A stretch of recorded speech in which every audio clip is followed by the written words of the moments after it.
The minimalists want to help you avoid impulse purchases. That's why we created 5 questions to ask before buying, which is now a wallpaper for your smartphone. Now you'll always have a reminder when you're getting ready to purchase something new. Head on over to theminimalists.com/before to download your free wallpaper today.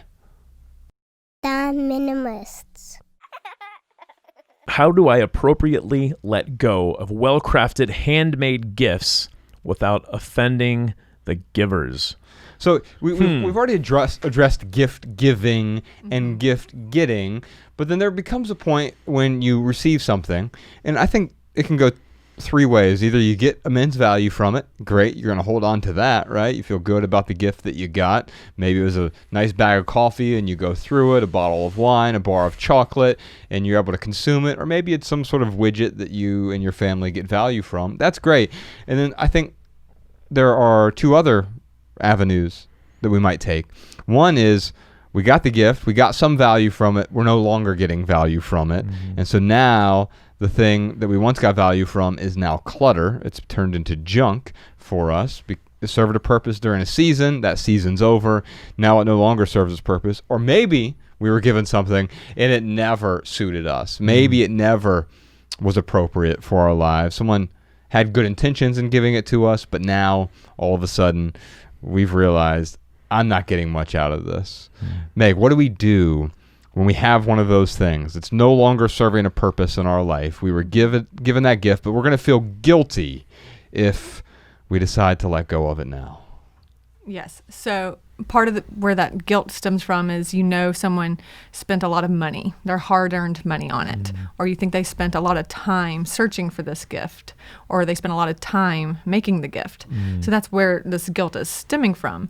The first thing to do, if it feels like it could be an appropriate situation, is to be honest and say, hi, I'm doing different type of decor, or I'm scaling back on my decor and going through things, or my stuff, if we're talking about gifts in general. And I'm not going to use this anymore, but I wanted to tell you first and ask you first if you wanted it back before I give it to, ask another friend and give it another life, or give it to the thrift shop and let someone else enjoy it and use it. Because it just feels like a waste right now that no one's able to appreciate the beauty of this item or to use this item. I mean, that's selfish to hold on to it, and it's in a way. Yeah. So I would first go to the person and ask them if they would like it back. And you can say that with, I don't mean to offend you. We're scaling back on things right now. Yeah. And I wanted to give you the option first. So either they can decide whether it's so precious to them that they can't imagine it going to a thrift shop or to a dumpster, and they can take it back and decide what to do with it. Either it can remain clutter in their house, or maybe they will find appreciation and place for it and use for it. If not, they can say, they can help give you that permission that you might think you need of, oh, don't worry about it. Yeah, if you don't need that anymore, it's nothing. Do what you need to do with it. Right. And so that's a great thing.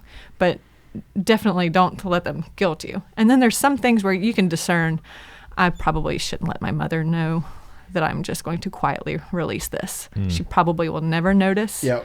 And if you can feign some sort of ignorance, if she ever does. Yeah, I mean, of course, you don't ever want to lie to your family, but I think sometimes the best time to have that conversation is if they do notice, but you don't have to preemptively have the conversation if it was some sort of thing that I think with most of these things, once you've gotten rid of it, most people aren't going to notice. If I went to someone's house and they didn't have the gift that I got, I wouldn't even think twice. Why aren't you about wearing it. my tie clip that I gave you? I am. I'm just not going to show you where. I always say, like, when someone gives you a gift, they intend to bring you joy in your life, to give you something that's going to make you happier. And if you hold on to something and it's not making you happier, then that is doing the opposite of what they intended to do with that gift.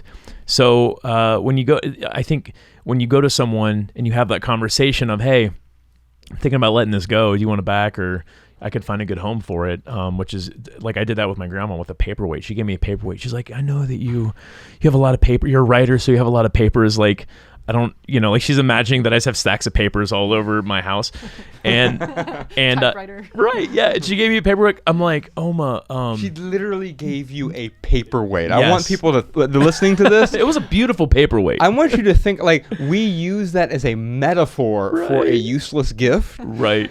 She actually gave you a paperweight. Yeah. Carry on. So I'm like, Oma, this is beautiful, and it was from Germany. It was a beautiful paperweight. She stashes these little gifts to like give people. So like, I don't even know how old it was.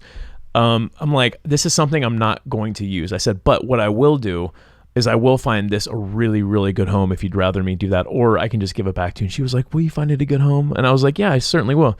She's like, okay, you go and find it a good home.